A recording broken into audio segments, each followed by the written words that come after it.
Hey everybody, it's Karyn Bryant for MMA H.E.A.T. I'm talking with Kelvin Gastelum, who of course is headlining UFC Fight Night down in Fortaleza, Brazil, against the man he called out, Vitor Belfort. Dude, I love this so much. You don't even know how happy it makes me that you had a name in your mouth and you just called it out. It makes me so happy. Yeah, well, it has a lot to do with my management too. Yeah. Well, with Ali, I spoke with Ali right after the fight. He told me, let's ask for this fight. And sure enough, we got the wish granted. Awesome. So, it's funny because I feel like newer fans, younger fans, maybe don't appreciate who Vitor Belfort is. You're looking at a guy who has lost some fights to some top people, but in the day and in his prime, Vitor was ridiculous. So I'm just curious, what your perception of him is, and what it means for you to be facing such a legendary fighter. You know what? I do recognize that he's probably one of the biggest Brazilian legends to ever fight. But at the same time, I was never a big follower of his. Well, but I do respect and admire his career. I mean, he's obviously legendary. Yeah. And it's a big deal for me. This is a big deal for me, and I think this is a step towards a new level in my career. I think. I don't know. I mean, this is the big time, I think, for me. It is.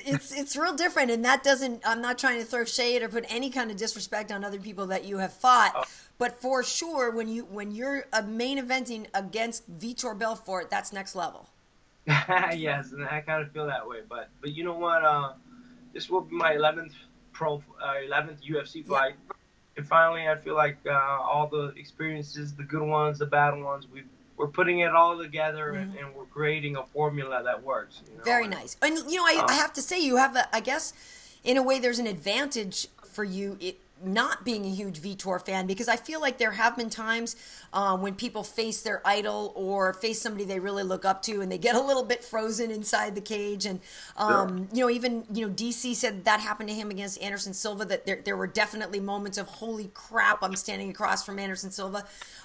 So with that sort of thing gone from you, what do you think of when you think of Vitor, though, as a fighter nowadays, and where he's dangerous? Dangerous. He's the most dangerous guy I've ever fought. Yeah. I think in those first 3 minutes he's the best fighter in the world. Totally. You know what I mean? He's knocked out the current champion. He's knocked out the former champion, Luke Rockhold. And if you look at who's got the most first round finishes in the middleweight division, Vitor Belfort's name is at the top of that list. So he's dangerous. Absolutely. And I feel like I know people. Some detractors will say that his dangerousness, if you will, was because of TRT or because of enhancements. But I'm curious how you feel about that, because that doesn't, maybe that makes you recover faster, maybe whatever, but that doesn't mean you're better at jiu-jitsu if you're taking something. Absolutely. Absolutely. It doesn't necessarily mean that he's better at that. But look at his film when he was 19 years old. He's been doing it since he was in his teens, knocking out people, knocking out legends like Beneil Dariush. For sure. So it's nothing new for him. It's nothing new for me. Right. I recognize his talent. And it's something we respect. It's something we're getting prepared for. Something we have in mind. We have a few tricks up our sleeves for Fortaleza. Nice. Well, some people, I guess, would imagine, too, with Vitor, the formula is survive the first round or like you said, he's incredibly dangerous the first 3 minutes. But for some reason, I feel like you're going to try to put it on him. I don't feel like you're going to sit there and waste a round. Well, that's the thing. A lot of people know that I like to bring it. I like to come, and they're right to expect that from me. Good. Of course, you are going to be in there as the enemy. You're going to hear the chanting and everything. I was thinking about that at Kings. I don't know if you guys played it. You should have had a recording or something to get you used to that vibe. Are you ready for that? Because it's going to be pretty intense. You know what? I've been getting tons and tons of messages and comments from Brazilians that are saying in Portuguese, because I've been learning it. You've been learning it. I know it's tricky as hell, isn't it? Oh my goodness. Yeah, it's good. A lot of them are like, hey, I'm a Brazilian, but I'm gonna root for you, man. We're rooting for you, and I've had hundreds of people do that. So I'm excited. I'm excited to see what it's gonna be like, because I don't think it's gonna be exactly very hostile for me, especially with me training with Brazilians and my friends being Brazilians. I got Verdun. I got a lot of Brazilian friends over here in SoCal. So, I'm expecting a good crowd. Hopefully they're nice to me, but I'm also mentally prepared for who I'm going to have. Yeah, absolutely. Well, earlier today I talked to Beneil, and we were talking about that very thing you just mentioned, that you guys are going down together, but you're honorary Brazilians, being part of the Cordeiro team, being part of that family. I feel like there's a lot of love for you guys. Yeah, for sure. And that, a lot of it has to do because of Cordeiro. Yeah. He has such a big Brazilian following and respect from the Brazilians that, any fighter that he coaches, they're supporting, and I feel like we're in that position now. And the people, I went just a few months ago, and the people really welcomed me with such good vibes and good energies. It was an amazing time I had in Brazil. Awesome. Well, as I just mentioned, I spoke with Beneil earlier, who, by the way, I wish I had somebody to set him up with. I don't even know if he's single or not, but I every time I speak to him, I'm like, who can I set him up with? This is the greatest guy. I love him. He's awesome, man. Love Benny. And I'm glad we're fighting this card together. Yeah, I love it. I love it so much. But, we were talking about your evolution as part of the Kings team, and I asked him to sort of not necessarily give a prediction, but, just kind of let people in on what you've been working on together. And he said, the first time that Kelvin came to our camp, obviously he got some good work in, but you could tell at first he was a little slow to start and then worked his way up. He said, but for this one, he just hit the ground running, and it's just been intense and top level the whole time. Is that a fair assessment? Sure, absolutely. Yeah. When I first came to the Kings, it was a hard adjustment at first, but they welcomed me very well, made me feel very welcome. Yeah. But the style of sparring, the style of drilling, the Kings is known for the hard sparring. For sure. But now I see the method behind the madness. Mm-hmm. Now I see why they go so hard, and it's taken me a while to get used to it and get better as well. I've gotten so much better. I just the last year and a half that I've been with Cordeiro, my game just went to a whole nother level, to where I feel like I'm ready for these kinds of opportunities, like Vitor Belfort, Well, I think you proved that, I forget if Tim Kennedy had ever been knocked out, but that doesn't happen often. So I'm wondering for you, though, how you feel. I know you have this great speed advantage at 85, but there's always that whole conversation of, is Kelvin too small to be an 85er, but he's got to be more disciplined to make 70. I'm curious, now you've done it both places. It feels like you're having great success at 85, but what have you noticed for yourself in terms of your own game, in terms of, your power and your ability to implement the game plan you want to? Do you feel better at one weight or the other? You know what? I just feel like 170 is the optimal weight class because my height and reach disadvantage. But at the same time, at middleweight, I feel great. I'm not cutting weight. I'm not cutting any weight, and I'm eating normal food. Nice. Eating good. I just feel like right now 185s is kind of like this ain't that bad. Not bad. But 170s is my optimal weight class. I feel like, if they want to keep me around 185s and they keep offering me these fights that I like Vitor, I asked for it, I got him. Now I want to keep moving up the ranks, and I want those fights that'll lead me to the title shot. So if you are to get past Vitor, then who would you call out? Obviously, we know Chris Weidman and Gegard Mousasi are going to be fighting. Luke Rockhold's a guy that's kind of been out of the mix a little bit. There's opportunities. Anderson just beat Derek Brunson, but you got guys like Robert Whitaker in there and stuff. So, who do you think would be a good matchup for you if you do get past Vitor? Your buddy Mike Bisping. No, I'm kidding. I know. No, I'm the champ. Just go for it. I want to fight for the title. That's why I said that. But I have no idea. I want to see if I can go back to 170. Okay. And really, the only fight I'm willing to take would be the number one contender fight. Yeah. I want to fight for the title. I want the fight that'll get me the title shot. So I want the number one contender fight after this fight. So my question to you is, we spoke about this before, and you were very honest about it, saying, hey, you would put on 50 pounds between camp, and you weren't, as disciplined. What has something changed? Like, did the 205 thing? I remember you were saying, you were like, hey, don't be mad at me, folks. I'm more mad at me than anybody else could be, right? So I know you took that hard, and that was a good lesson for you, probably maybe a hard lesson to learn. But what do you think it was maybe that was going on with you that was keeping you from getting to 70 of those times? I think it's just me being my own worst enemy, you know, and for sure staying undisciplined, snacking more than I should have when I shouldn't have. But I think it's just about making small adjustments. It's not nothing too crazy. I think it was just about making small adjustments in the way that I carried myself outside of camp, like I said before. So I think that's going to change from now on. I was able to get away with it when I was 21, 22, 23. I'm 25 now, almost 26. It's a little harder to get out there. A little harder to lose the weight. Yeah. So I totally understand it now, and I got to take care of my body. I got to take care of me, and just be a professional fighter, and act like a professional fighter. Before I was 21, I didn't know nothing about nothing, right? And I didn't know nothing about nutrition. I know nothing about what it's like being a professional fighter at the elite level. And I've had to learn as I go through these last almost 4 years that I've been in the UFC. So. It's just been a growing thing, I guess. For sure. Well, and that's totally fair. I feel like you're obviously not alone in that. It's not something that people just naturally know how to do.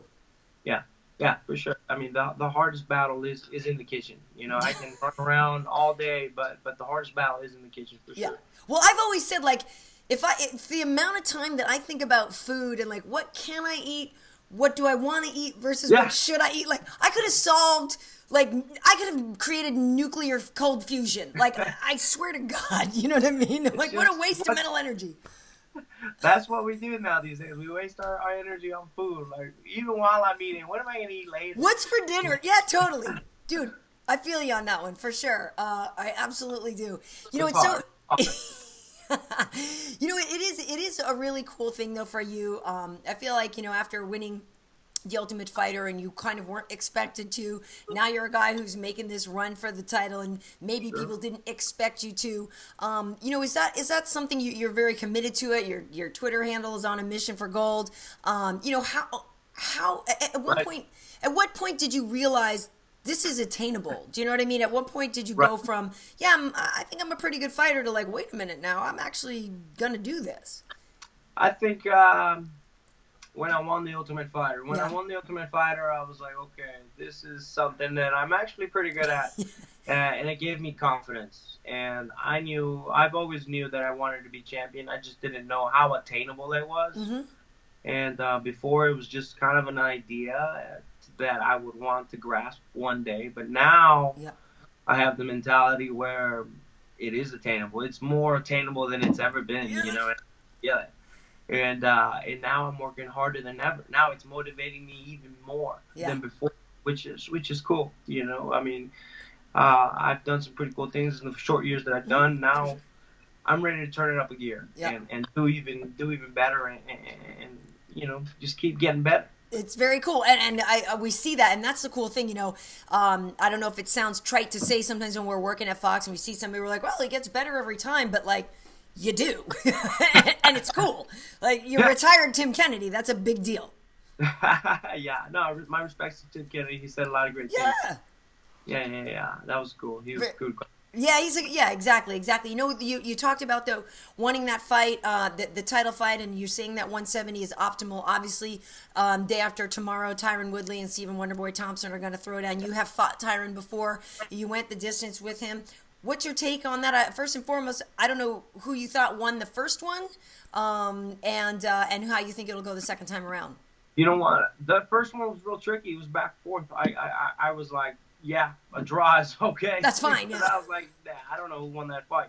But this fight, I think, like, if Thompson is smart enough, which I think he is, I know he is. He's smart. He'll come in and he'll finish the job. Really? I think. I just think he was able to take Tyron's best shots and then still come up. And I think this time he's going to pressure him even more and realize, he realized in the last fight, I should have pressured more than he should have. And I think he's going to make those small adjustments and capitalize on it. Yeah, it's so interesting. We've gone back and forth because, it's like... We'll see. I don't know. Tyron's really good, too. That's the thing. Yeah, I mean, and you felt those punches. That's the thing that's difficult for people watching a fight is you hear Tyron hits hard, and obviously, if you can take out, like, the leader of the zombie apocalypse, Robbie Lawler. Well, and I mean that in that when the zombies come, I'm getting behind Robbie, and I'm like, where should we go? What should we do? Lead the way. You know what I mean? So the fact that I'm totally serious, but the fact that you can take him out shows such a display of power because Robbie, Robbie's unstoppable. So it's hard for us to get a context sometimes, and you have felt that power. Yeah, and I kept on coming, and I think I just have, I don't know, steel or something. Yeah. Because he hits like a truck, man. I felt it, and I know Stephen Thompson felt it. Yeah. And he's one of the best in the world for a reason, and it's mainly because of that right hand. Right. Right. Very nice. Hey, so the other day I saw you in passing. We were doing UFC Nows. You were doing UFC Ahora, which is so cool. How much do you enjoy that side of it? Obviously you're right in the thick of your career, but branching out into the broadcasting side is such an important thing. I'm just curious what your experience is like with that, and how you enjoy that part of it. You know what? It's something I actually enjoy a lot. I enjoy analyzing and studying and watching a lot of film. So it's just something that I actually really enjoy talking about the fights, studying the fights, and for sure see some sort of future in it. Maybe one day I'll get a chair next to you. I would love that. That's what I'm asking. It'd be great. We got to put that out in the universe. The thing is, too, and I'm wondering if you've noticed this because it's certainly obviously true for me. I was never a fighter. I have done different training over the years. Not ever a professional fighter, certainly, but I know for guys, Michael has said it all the time. Dominic, you see that guys who are current fighters get way more intelligent about the fight game because of doing that job. I'm curious if you've noticed that. Like when you break down somebody else's fight so much, you internalize it and make yourself better. Yeah, and I think that's something that I've done and incorporated in myself. I watch a lot of film, whether it be the 125ers or all the way to the heavyweights. Right. And even when I get offered fights, most likely I've already studied them. Yeah. That's just something I do since ever. Yeah. I enjoy watching fights. I enjoy studying and talking about the fights. I can do it all day. So eventually I want to be getting more involved in this kind of stuff. Cool. Well, since you're already doing the UFC Ahora stuff, that's like a good transition, and I'll definitely make sure I put the word in. I'll be in the office tomorrow. I'm also doing a little bit of voiceover work for EBI, which has been pretty cool to work with EBI, the Eddie Bravo Invitational. Nice, people. Yeah. I work with the producers here, and we're doing some voiceover work, and I guess I'm like the official voice of EBI. Nice. So whenever you see the highlights, it's my voice. I love it. Well, I got to be honest with you. I was a little bit like, I love Fabrizio. I love Fabrizio, but I was like, wait, how did you screw up your commentating job? Oh, dude. Man. So I was like, you gotta work to get that back, because I would love to see you guys together doing that stuff for the Português would be killer. Yeah, that would be awesome. Dude, the dude is a character. He doesn't stop. He doesn't stop. We love him having him at the gym, and he's crazy. He is. He really is amazing. All right, well, so before I let you get out of here, if you could script the perfect way to finish the fight with Vitor, how would it end? Whoo! I would like to Vitor and fit him in the first round. Nice. Head kick or something? No, I feel for whatever reason, I'm just real confident coming into the fight for whatever reason. I know it shouldn't be that way, but I do, and I think it's just you have to be confident coming into any fight. You have to, not cocky, but confident. Yeah, for sure. And all that has to do with my preparation, my team at Kings, and my coaches as well. So all that confidence comes from the preparation. So I'm just excited to go out there and put on a good show. Nice. And for sure, I feel like all of that first round finish. Very nice. All right, I see it. I got you. You got Beneil fighting earlier in the night to give you a nice positive warm-up. It actually is really great that you guys are going down together. Like, I feel like, yeah, that's got to probably be just a really nice feeling like you got your peeps, you got your posse with you. Yeah, this is going to be awesome. This is probably the first time where I feel like I'm traveling with my whole team. Yeah. We're going down to Brazil. You know, Benny's fighting, Shogun's fighting. Yes. And man, I'm excited. I'm excited to put on the show. I'm excited to go to Brazil. I booked a few days in Rio. Nice. So I'm excited for this fight. Nice. Okay, so just save the pau de queijo till after weigh-ins. It's hard to resist. That food is so good. Oh my God. I love it. I love it. Awesome. Well, Kelvin, thank you so much. Really excited to see where you go from here. I know you're only on the way up, so it's awesome to been able to watch you over the years evolve and grow, and just wish you the best. Thank you, Karyn. Always great talking to you. All right. See you soon. Take care.